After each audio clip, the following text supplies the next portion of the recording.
What's your favorite way to discover something new? Maybe you like to do a deep dive, the old-fashioned way. When the moon is overhead, you weigh slightly less. What? Maybe you like to go straight to the source and ask someone, "Hey mom, can you teach me how to make those amazing chocolate chip cookies?" You might use a virtual assistant to surf the web. Alexa, how many feet are in 1 mile? There are 5,280 feet in 1 mile. You might even like to discover new things by running your own experiment. What happens if I leave a piece of string cheese at the bottom of my backpack for 3 weeks? Ugh. There are so many ways to learn, and a whole universe to discover. But the very most important thing to learn about is the one who created it all. Like, Jesus Christ is the same yesterday, today, and forever. Every good and perfect gift is from above, from God. God counts every hair on your head. God loves our curiosity. God loves when we ask questions. And the more you discover about God and the world God made, the more you can follow God with your life. When you discover brand new ways to share God's love with those around you, then others can see how God is teaching you to grow. That's why knowledge is such an amazing way to worship God with your life. Because worship is about more than just singing loud, it's all about living loud.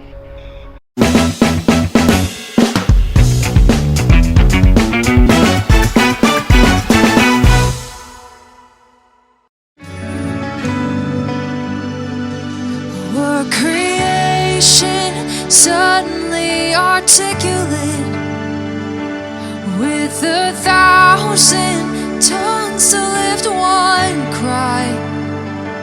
Then from north to south and east to west, we'd hear Christ be magnified.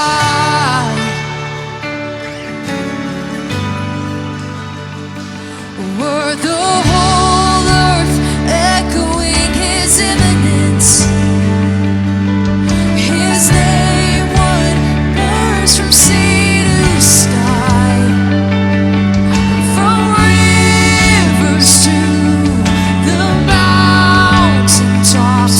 We'd hear Christ be magnified.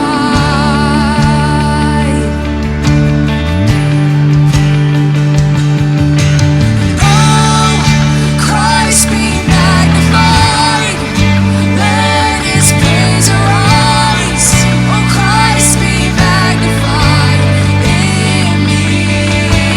Oh, Christ be magnified from the altar of my life. Oh, Christ be magnified in me.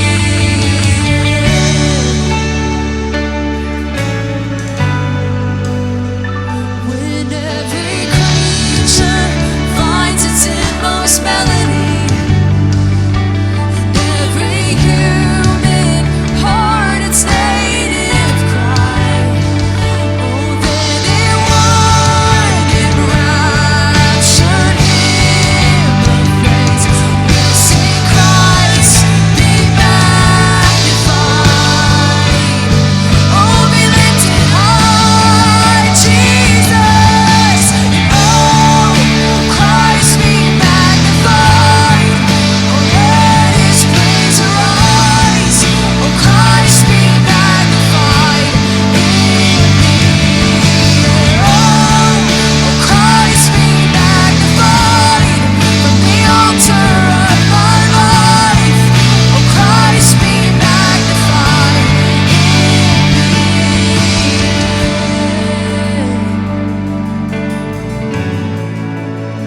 There's no name higher, there's no name higher. I won't bow down to idols, I'll stand strong and worship you. And if it puts me in the fire, I'll rejoice 'cause you're there too. I won't be fooled by feelings, I hold fast to what is true.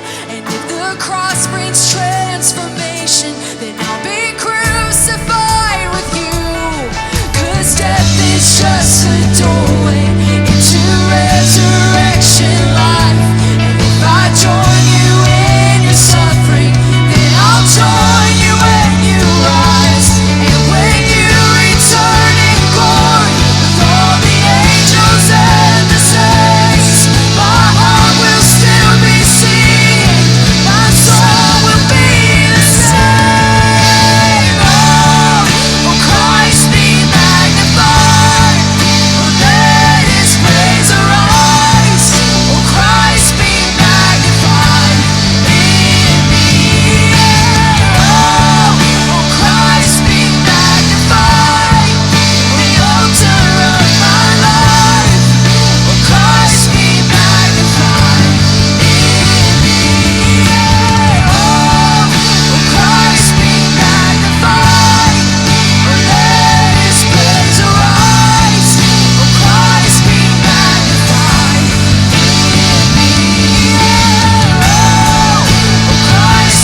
live my life to show that I know. You say that I mean so much to you.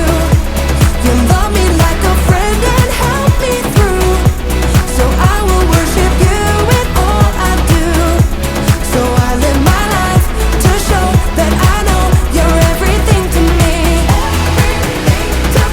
You're everything to me. You're everything to me. So I live my life to show that I know you're everything to me.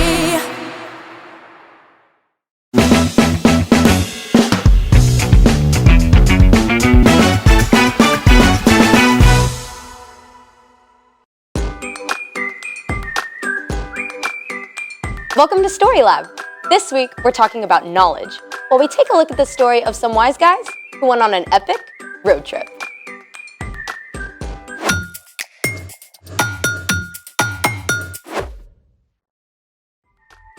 Hey, I'm Skylar. And I'm Sebastian. We're talking about knowledge, which is learning something new so you can be better at whatever you do. I want to know what's in this box. So do I. You mean you didn't wrap it? Nope, it's a leftover gift I forgot about. There's no "from" on the gift tag. Yeah, I don't know who left it. So open it already. What? I want to see if I can gain some knowledge about what's inside without opening it. Wait, there's a word for that. Forensics. Forensics are scientific tests or techniques used in connection with the detection of crime. Wait, this isn't a crime scene. But it is a mystery. Where do we start? Well, I'm gonna start gaining knowledge about what's inside by using my eyes. It's wrapped perfectly, and the handwriting is kinda swirly. So it's from a girl. That doesn't mean it's from a girl! Handwriting challenge!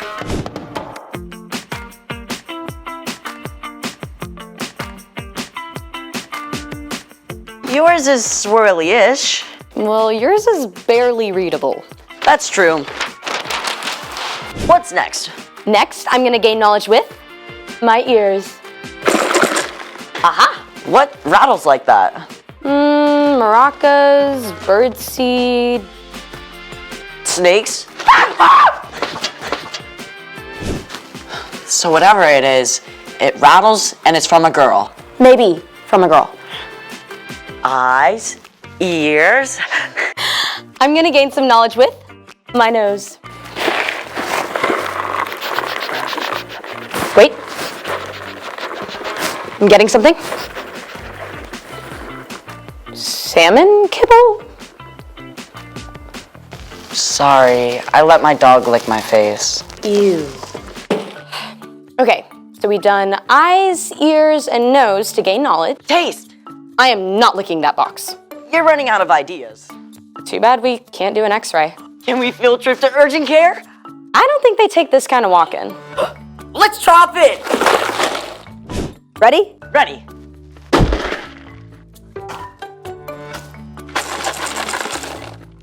Same rattle as before. Rattles, maybe from a girl. Doesn't smell, doesn't break. What's next in our search for knowledge? Heat it. Heat it? What's that gonna do? I don't know. I think it's time to up our experiment game. And I think it's time for... The story before the story. Today, we're in the first book of the New Testament, Matthew. But before Matthew, in the very beginning, out of deep love, God made an amazing world. But when people turned away from God, the world was broken. God made a plan to draw people back to relationship. So at the right time, God sent a tiny baby to be born in the small town of Bethlehem, God's very own son, Jesus. Which is where our story starts. Take it away. Hey, Erica. Hey y'all! So, we don't exactly know how the wise men discovered what the star meant. Look at that new star rising in the west. It's so bright. Surely it means something. But they may have known about Daniel, who had been taken as a captive from Jerusalem to Babylon hundreds of years before. Daniel had been an advisor to the king and would have shared the Jewish scriptures and promises from God with his fellow advisors. Look here. In the Jewish scroll of Numbers, A star will come from among the people of Jacob. A king will rise up out of Israel. A brand new baby king. Whether the wise men figured out what the star meant from ancient writings, or God spoke to them directly, they did not waste time in doing something with their newfound knowledge. The wise men packed up supplies and gifts and set out on what would have been an epic road trip across the desert. They followed the star for months or even longer, over ancient roads and through steep mountain passes. At last, they arrived in the city of Jerusalem. where is the child who has been born to be King of the Jews? We saw his star when it rose. Now we've come to worship him. Word of these exotic visitors quickly made its way to King Herod at the palace. Now, Herod had been appointed ruler of Judea by Roman Caesar, but the position was not secure. The last thing he wanted was some upstart new king to challenge him. So, he called for the Jewish priests and teachers of the law. Where's this Jewish Messiah supposed to be born? In Bethlehem. How do you know? The prophet Micah, your majesty. He says, "But you, Bethlehem in the land of Judah, are certainly not the least important among the towns of Judah. A ruler will come out of you. He will rule my people Israel like a shepherd." Oh, well, I see. Have these, wise men come see me, huh? Keep it on the down low. The wise men soon arrived at the palace. King Herod asked to know when the star had appeared and tried to put on a good face on his fear and brewing anger. I want you to go to Bethlehem for me. Search for this child and report back when you find him. Then I can go and, worship him. King Herod had no intention of honoring Jesus. In fact, he wanted to get rid of him. But the wise men didn't know this. They went on their way and were filled with joy when they saw the star again. It went ahead of them until it stopped right over the place where Jesus and his family were staying. Look, it stopped. This must be the place. I'll knock. The wise men were welcomed into the home by Mary and Joseph. By this time, Jesus was a young child, and the wise men offered him beautiful gifts of gold, frankincense, and myrrh. These were not your average baby shower gifts. In fact, these were the kind of gifts that would be given to a powerful king. It was just one more sign of who Jesus was and would become. At last, the wise men left Jesus to begin their long journey home. They planned to return to Herod as they had been asked, but thankfully, God spoke to the wise men in a dream and warned them not to go back to Herod. So, the wise men chose a different road for their trip home. The end. That Herod dude was a bad dude. But thankfully, the wise men got the message. When God gave them new information, they changed their plans. Just like when they saw the new star in the first place. Exactly. The wise men didn't sit around wondering. They took action to discover what the star was about. And their search led them to God's very own son, Jesus. So, what's our part in the story? Good question. The wise men traveled hundreds of miles over months and months to discover more about God. But we can begin learning more about who God is right now, today. The Apostle Paul wrote, "Ever since the world was created, it has been possible to see the qualities of God that are not seen. Those things can be seen in what has been made." So all the things we can find in nature can tell us more about God. And all the things we study through science. That's right. I mean, just look at a leaf under a microscope, or a bug, or a human cell. They are amazing. You will be in awe of what God created. Or go outside and look at the night sky. God made vast galaxies, millions of miles apart, filled with millions of stars. Our God is so big. So big. You can learn about God through the people God created too. Your classmates or neighbors. They're all made in God's image and show a little bit of who God is. So stay curious about everything. Yeah, and ask a lot of questions. You got it. There is no end to what you can discover about God. See you next time. Bye, Erica. So here's the thing. Never stop searching for what's true. I still want to know what's inside. And I think I know. How? I just got a text from my Aunt Beth asking how I liked her gift. This gift? She always sends me a movie streaming gift card and microwave popcorn. See, we should have heated it. Thanks for joining us in the Story Lab. We'll see you next time. Can we heat it now? I'm hungry. Sure. We saw how the wise men never stopped searching for what was true. They looked at what they read, they paid attention to what they observed around them, and what people said, so that way they could learn more and find out more about what God was doing in the world around them. And so our Start the Conversation question is, what are some things that are true? Talk about things that you've read, things that you've seen, things that people have told you, and talk about how you know they're true and what they help you know more about God.